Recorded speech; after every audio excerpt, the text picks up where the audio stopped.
హోషేయ గ్రంథంలో అంటాడు, ఉదయము తప్పక వచ్చు రీతిగా నా ప్రజలను నేను దర్శిస్తాను.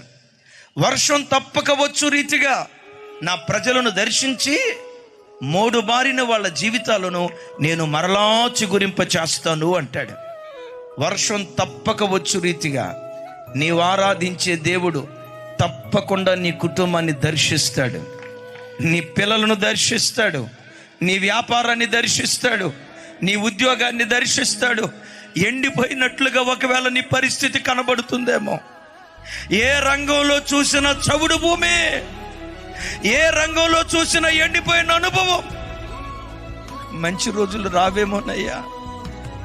ఇలాగే ఎండిన స్థితిని చూసి కుమిలి కుమిలి ఏడవాల్సి వస్తుందేమోనయ్యా. మోడుపారిన జీవితంగానే నా జీవితం మిగిలిపోద్దేమోనయ్యా. చెల్లి, ఏడుస్తూ కూర్చున్నావా? లైవ్